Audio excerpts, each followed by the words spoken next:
Hello friends, myself Dr. Pooja Agarwal and today I am going to tell you regarding instructions to be followed after dental cleaning. जी हाँ, दांतों की सफाई अगर आपने dentist से कराई है तो उसके बाद ऐसे कौन से इंस्ट्रक्शंस हैं जो हमें फॉलो करने चाहिए जिससे आपके डेंटल क्लीनिंग जो प्रोसीजर हैं वो उसकी एफिकेसी को बढ़ाएगा. In my day-to-day practice, whenever we do cleaning, my patient do ask us these instructions. And definitely कोई भी डेंटिस्ट अगर क्लीनिंग करता है तो डेफिनेटली पेशेंट्स पूछते ही होंगे. होता क्या है, उस समय तो हम आपको इंस्ट्रक्शंस बता देते हैं, आप भी हेड वेव कर देते हैं, बट घर जाके वो वैनिश हो जाते हैं.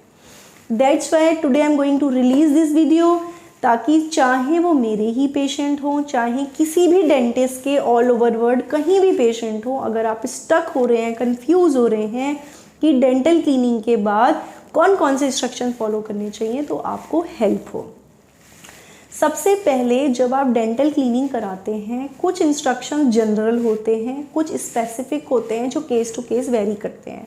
I am talking about general instructions. Case to case जो वेरी करते हैं, किसी के मसूड़े में से अगर ज़्यादा ब्लड आ रहा है या किसी को कोई और डेंटल प्रॉब्लम की वजह से डेंटल क्लीनिंग करानी पड़ी है तो वो एक स्पेसिफिक इंस्ट्रक्शन होते हैं. अगर हम जनरल इंस्ट्रक्शन के बारे में बात करें तो सबसे पहले डेंटल क्लीनिंग के बाद आपको ध्यान रखना है बहुत ज़्यादा ठंडा या बहुत ज़्यादा गर्म 1 वीक तक अवॉइड करेंगे तो अच्छा रहेगा. यूजुअली डेंटल क्लीनिंग 2 या 3 सिटिंग में पूरी होती है. अगर स्टेन्स बहुत ज़्यादा हार्ड होते हैं तो 4 से 5 भी लगती है.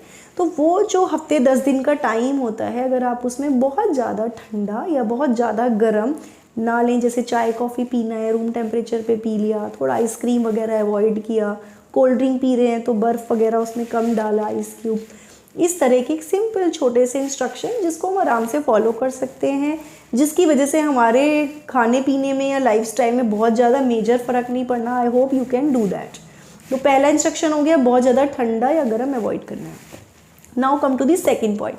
व्हाट इज़ सेकंड पॉइंट कि कोशिश करिए हाइजीनिक फूड खाइए. अब आप बोलेंगे सफाई से खाने का क्या रिलेशन, पर जब हम दांतों की सफाई करते हैं, अच्छे से क्लीन करते हैं तो हम ये चाहते हैं कि आपके दांत के कांटेक्ट में, गम्स के कांटेक्ट में हाइजीनिक ही चीज़ें आएँ. ये नहीं कि आपने क्लीनिंग कराया और सीधे जाके स्ट्रीट फूड खा लिया, आपने गोलगप्पे खा लिए, अनकुक्ड फूड खा लिया. इस तरह का खाना आप अवॉइड करें क्योंकि अगर इन्फेक्टेड फूड या कुछ ऐसा आपने खा लिया तो फिर डेंटल इन्फेक्शन या स्वेलिंग ऑफ गम्स होने का चांस बनता है. That's why always tell my patient कि अब थोड़े दिन तक, हफ्ते 10 दिन तक आप कोशिश करिए बहुत ज़्यादा बाहर का मत खाइए, होम कुक्ड फूड खा लेंगे तो अच्छा रहेगा. अगर बिल्कुल ही रेयर केस में हो गया तो it's okay, but try maximum खाना आप घर का बना हुआ साफ़ सुथरा हाइजीनिक फूड ही खाएं. तीसरा होता है स्टेन. जो चीज़ें क्रिएट करती है ना उनसे बचिए. अभी अभी आपने डेंटल क्लीनिंग कराया, अब सपोज़ आप स्मोकिंग का शौक़ रखते हैं, टोबैको का शौक़ रखते हैं, पान मसाले का रखते हैं, एक तरफ डेंटल क्लीनिंग करा रहे हैं और दूसरी तरफ आपने फिर उनको इंट्रोड्यूस कर दिया. Neither you will feel nor your dentist. If I am a dentist, if my patient will do, I will really feel not that great. So it's my humble request कि अगर आप क्लीनिंग के procedure में हैं तो इन चीज़ों को avoid करने की कोशिश करें. अगर आप नहीं कर पा रहे हैं तो इस तरह का अगर कोई सेवन करते हैं तो तुरंत उसके बाद कुल्ला करें. आइडियली आपको नहीं करना चाहिए ये. अगर आप चाय कॉफ़ी का भी शौक़ रखते हैं तो आई टेल माई पेशेंट कि अभी अभी आपकी क्लीनिंग हुई है, अगर आप चाय कॉफ़ी का शौक़ ज़्यादा रखते हैं तो उसके बाद थोड़ा गुनगुने पानी से कुल्ला कर लीजिए. और एक काम और आप कर सकते हैं. सपोज़ कई लोग कहते हैं कि हम ऑफिस में 8 से 10 कप चाय हो जाते हैं, कॉफ़ी हो जाता है, पता ही नहीं चलता. मैम इसको तो हम रिड्यूस ही नहीं कर सकते वरना हेडेक हो जाएगा, हम तो एडिक्टेड हैं. देन व्हाट आई से कि आप चाय पीजिए, कॉफ़ी पीजिए, पर चाय में टैनिन की वजह से फिर दांतों में स्टेन आता है, कॉफ़ी में कैफ़ीन की वजह से आता है. तो चाय में चाय पत्ती की मात्रा या कॉफ़ी में जो कैफ़ीन डाल रहे हैं उसकी मात्रा कम कर दीजिए. Make it little milder. बहुत ज़्यादा चाय पत्ती या बहुत ज़्यादा कॉफ़ी आपकी सेहत के लिए वैसे भी नुकसानदायक होती है और दांतों के लिए अगर आपने क्लीनिंग कराई है तो ultimate it is going to create stain. So it's better to make it in moderation. चाय कॉफ़ी लें, अमाउंट चाय पत्ती का या कॉफ़ी का कम कर दें और उसके बाद कुल्ला कर लें. आपकी सेहत के लिए भी अच्छा रहेगा, दांतों के लिए भी अच्छा रहेगा.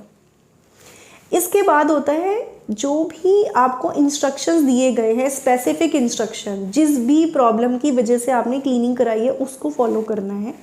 कुछ पेशेंट्स को मेडिकेटेड माउथ वॉश, क्लोरहेक्सिडीन या इस तरह के माउथ वॉश प्रिस्क्राइब की जाते हैं। कुछ लोगों को बीटाडीन वगैरह प्रिस्क्राइब किया जाता है।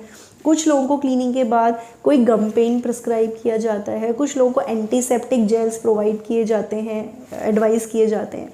सो जो भी इंस्ट्रक्शन स्पेसिफिकली आपको एडवाइस किए गए हैं उसको आपको फॉलो करना है, उसको आपको नज़रअंदाज नहीं करना है।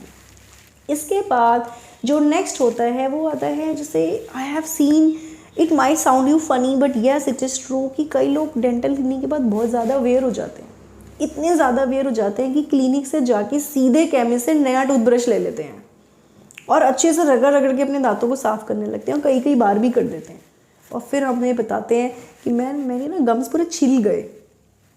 अभी अभी आपने क्लीनिंग कराई है, जो आपका नॉर्मल रेगुलर टूथब्रश चल रहा है अभी हफ्ते भर रुक जाइए, उसी को ही यूज़ करिए, क्योंकि डेंटल क्लीनिंग में ऑलरेडी आपके दांत साफ़ हो गए हैं। जो एब्रेजिव्स हैं या स्टेन्स है सब हट गए हैं, जो एब्रेजन्स थे। अब आपने नया टूथब्रश लेके, थोड़ा सा हार्श तो होता ही है, तो उसको आपने अच्छे से यूज़ कर दिया, आपने मसूड़े छील दिए। ऐसे नहीं करना है, आपको मॉडरेशन में चलना है।